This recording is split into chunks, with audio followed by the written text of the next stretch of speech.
If I look like I just got out of bed, it's because I did. So good morning all my YouTubers, subscribers, SpiderMan fans alike. I'm trying to get my energy up because it's literally like, what is it? It's like 9:30 a.m. to get video out to you early because everyone else is doing it, so I thought I'd do it too. SpiderMan week is going strong. It's almost over, so I wanted to just make one last video celebrating SpiderMan No Way Home's release finally. I think the movie made like $300+ million.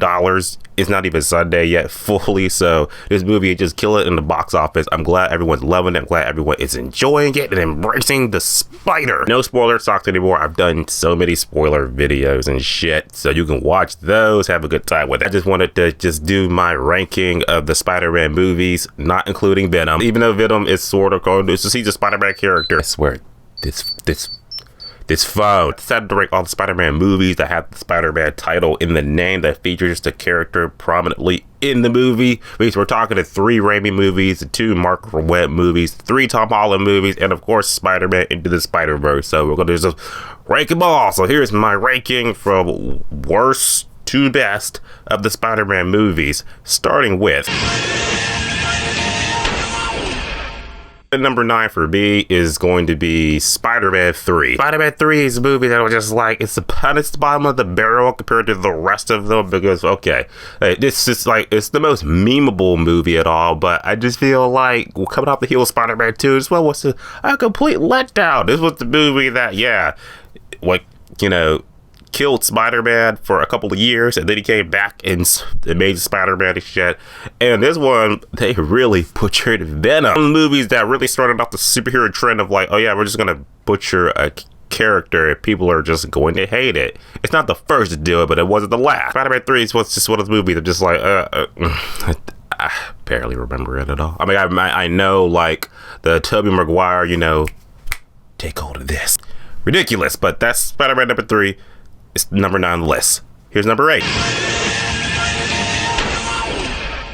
Number 8 for me is going to be The Amazing SpiderMan 2. The Amazing SpiderMan 2, sort of the same reason, it's the bottom of the barrel with Spider-Man 3. It's another movie that just killed off Spider-Man for a couple of years when he came back in the MCU. Now, don't get me wrong, I like Andrew Garfield as Spider-Man. I felt like he was much better as Spider-Man in this movie than he was in The Amazing Spider-Man 1. But it's just the movie he was in was just a clusterfuck of a mess. They wanted to just jam so many ideas and stuff in it, and it was just too much. So many Spider-Man stories in one movie that are just like, come on, you gotta branch that out. That could have been a couple Spider-Man movies. And, you know, like I said, another character they just butchered, Jamie Foxx's Electro. Jamie Foxx is a great actor, yes, but they did not do him justice as Electro in Spider-Man. They made Spider-Man 2, but don't worry, he made up for it in Far From Home. No Way Home. Somewhere Home. That's why, in a nutshell, Spider-Man, the main Spider-Man 2 is number 8 on the list. Here's number 7. Coming number 7 for me, we're going to be, okay, yeah, we got a Sam Raimi movie as 9, a Mark Webb movie as 8. So number 7, got to go to an MCU Spider-Man movie.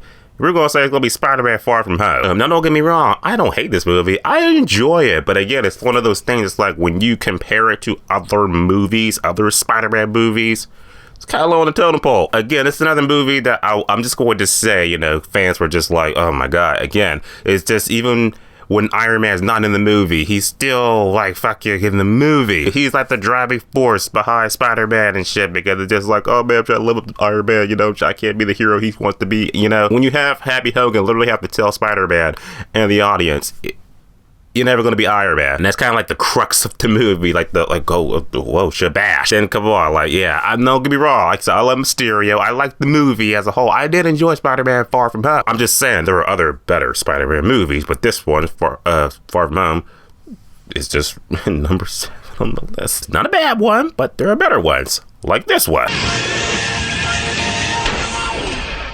Number 6 for me, before we get to like the middle road. Okay, number 6 is going to be The Amazing Spider-Man, the movie that rebooted Spider-Man after the Raimi trilogy, and they wanted to do a more darker, gritty Spider-Man, like more like, you know, down to earth and shit. And I think they succeeded a little, kinda. Again, Andrew Garfield was a great Spider-Man. I liked him. I felt like he got more into the role in the sequel. And I just feel like they really did Spider-Man better in this movie as a character, Peter Parker. How did I say this? I liked him as Spider-Man. I wasn't too crazy about him as Peter Parker in the first movie. I feel like they want to make Peter Parker kind of this like dark, edgelord and shit. And I was just kind of like, that's not Peter Parker at all. He's like, not the main one that I'm used to. That's not him at all. I do like that they wanted to bring Spider-Man back to his like kind of comic roots and shit, because he had the web shooters. He made them himself. He had a homemade Spider-Man suit that was, it's a pretty, like if they wanted to go like the Dark Knight Rises or Dark Knight trilogy route, Batman making it more grounded, like, oh, he made his own tech, made his own suit, shit like that, that they wouldn't do that.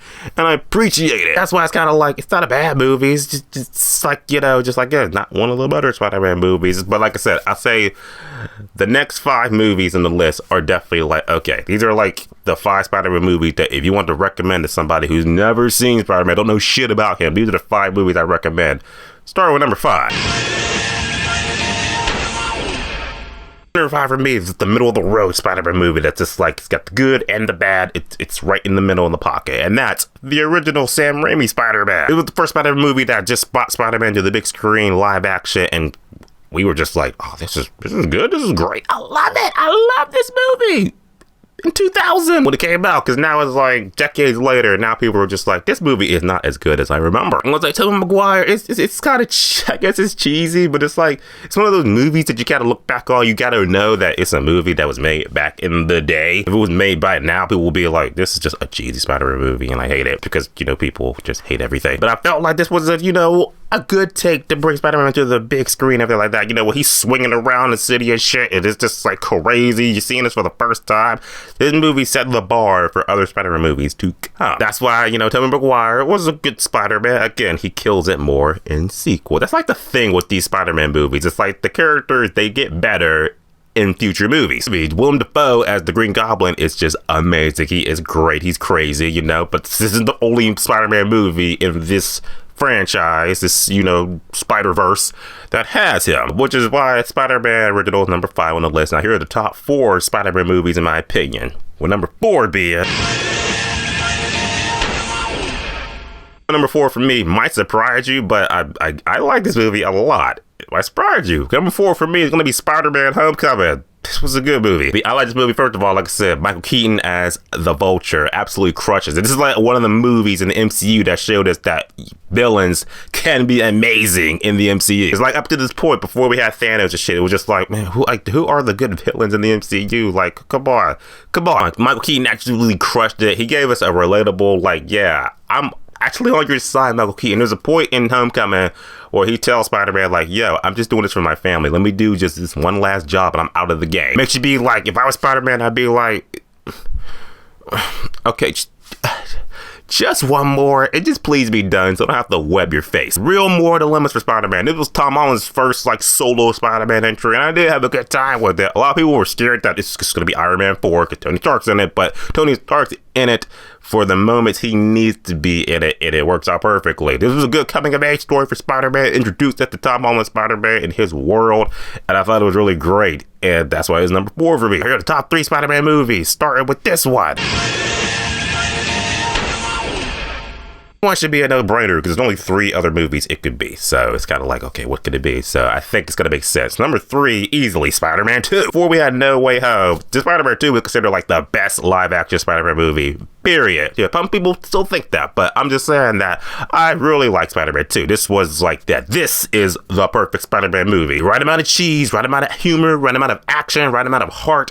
Perfect right in the center. Alfred Molina, I feel like he is out. Should I say this? I feel like he's better in this movie than he was in No Way Home. Even the action scenes he's in are just memorable. Like that train scene will forever be the most iconic Spider-Man fight in film history, period. Maguire had really grew into the role as Peter Parker as Spider-Man. He's going through trials, tribulation, he's dealing with the struggles and shit like that. I feel like this is the movie that perfectly showcases what it's like to be Spider-Man. It was just a great movie overall. I really love Spider-Man 2. That's why it's going to be, this is number 3 on my list. The only 2 movies that are slightly better than it, and here's number 2. This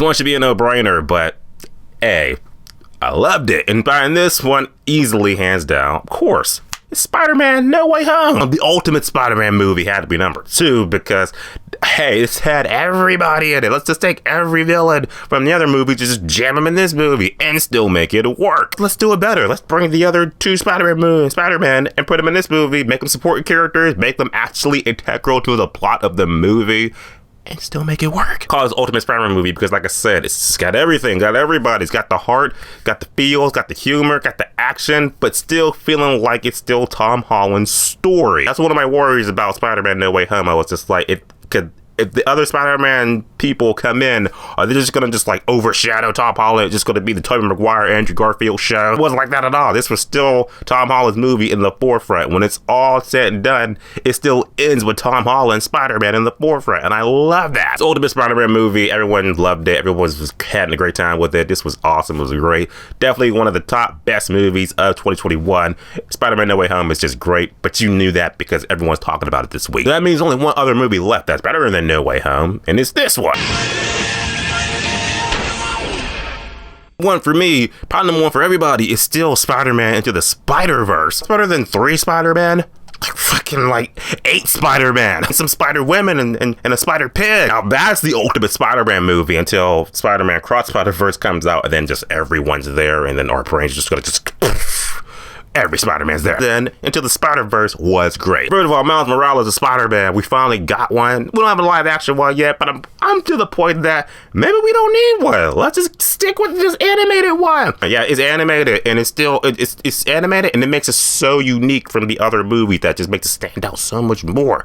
I love this movie. The soundtrack, great. Characters, great. Story, great. This was a good fucking movie. Like I said, you got so many Spider-Man movies. We got Spider-Gwen, Peter Benjamin Parker, Spider-Man, Japanese Spider, not Japanese, but you know, Asian Spider-Girl.